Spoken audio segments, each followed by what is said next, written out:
So let's go ahead and assume that you are starting a new song today. You are going to record a brand new song from start to finish today. First thing you need to start the recording off on its best foot forward is what's called a scratch track. So whatever the song was written on, whatever the main instrument of the song is going to be, that could be acoustic guitar or piano or whatever, typically you will lay down a basic recording of that instrument that just goes through and accurately represents the song and also goes through the entire song structure. Essentially, this is your foundation. It's what you're layering on top of, and eventually when the song is done, you'll re-record that part or just delete it. And I want to show you how important it is to get a good scratch track from the very beginning. And also a couple tips on how to make playing to a click, a metronome, a little easier for you.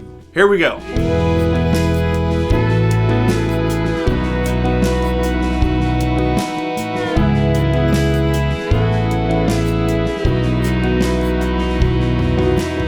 Playing to a metronome is probably one of the hardest things you'll learn to do as a musician. It is a robot. You're playing along with literally a robotic timekeeper. And being that humans are so imperfect, that can be pretty difficult to do, especially when you are first starting out and trying to play and record a song. But make no mistake, playing to a metronome is one of the most important things you could do to make sure that your song ebbs and flows in all the right places, and that it makes your job easier when you go back and start adding instruments on top of what you did before. So a couple tricks I'm going to show you are to help a musician or yourself feel a little more comfortable playing to a metronome. So you're going to need a couple of things. A shaker, this is my mega shaker. A tambourine. Perhaps a cabasa, something to help you get really quick, terse little shaker sounds. And I'm not actually going to use that big shaker, I'm going to use this little egg instead. So here is my blank session in Pro Tools, and obviously we need to make some audio files and set up a couple other things. So I want to do an acoustic guitar track, a vocal track, and then maybe, let's say, 3 percussion tracks, okay? That plus a master fader. 5 mono, add, stereo, master fader. And then in Pro Tools, usually this will pop up by default, but you will go down to track and create click track. So real quick, we're just going to go through and name all these. I really can't stress this enough, but naming things properly is really important because this is how the audio file gets saved. So if you lose this audio file at any point in time and you have to go back and find it, you're going to need to know what that actual file is called. Otherwise, you end up with audio 1, audio 2, audio 3, that plus like a million others. So make sure you name it accurately.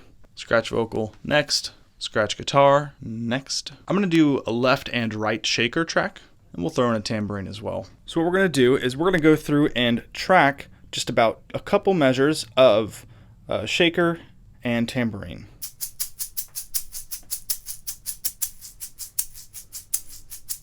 So now I'm going to go back in and add tambourine on beats 2 and 4. The shakers are going to be left and right, and those were going 1E into 2E into 3E into 4E into.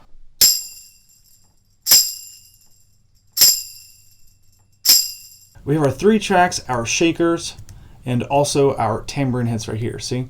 What I want to do is get just about 4 or even 2 measures of really clean time between these 3 things. So I'm going to zoom in here, and I'm just going to pull it up and listen for a second.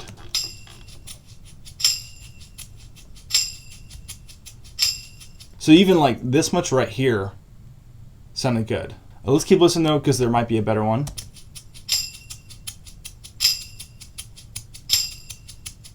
So what I can hear is that this shaker is actually super in time right there. That's kind of where I locked into a groove, it seems like.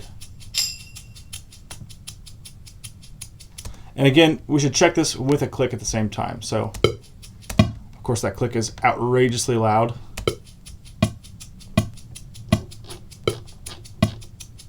So yeah, actually, I like this better. So what I'm going to do is I'm going to take this section and I'm going to take up to about here.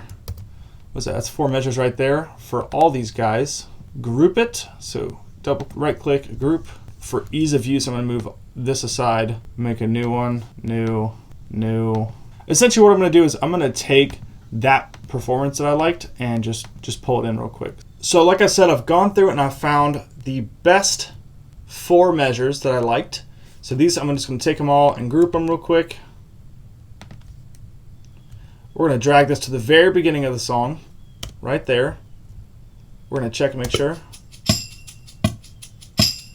So you can hear it's not perfect, but it's super close. And that's really the main thing, is you want it to be just as close as you can, but the click is already perfect, right? We're kind of using these guys to help us feel the rhythm of the song a little more. All right, so I'm going to show you what this sounds like. I'm going to play this audio for you right now.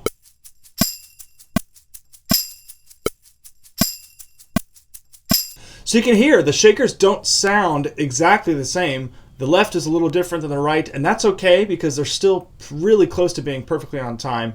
And the tambourine obviously is hitting on beats 2 and 4. So that's how we're feeling. This is going to help us track the song with a little more feel already added to it.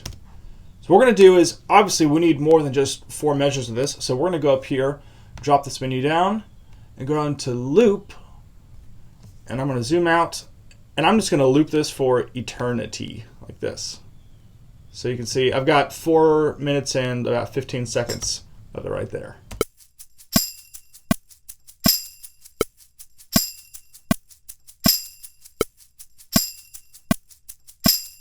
So as you can see, in not much time at all, we already have something that's going to help us play to the click better. I should also mention that if you aren't that good at doing a shaker, you should definitely work on that and practice that, because that's a really good skill to have. But if you aren't the most rhythmic person in your band or your group or your friend group, have someone else come and do it for you.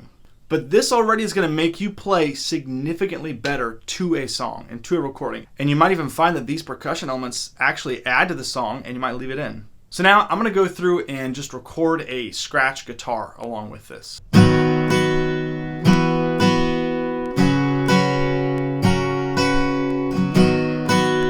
And now I'm going to lay down a quick scratch vocal track. It doesn't have to be perfect. It really just has to be good enough to where you know the structure of the song.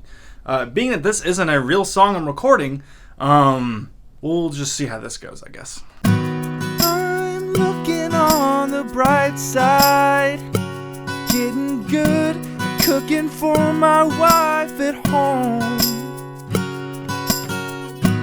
and it's worth the price, staying inside. I won't infect anyone I know this time.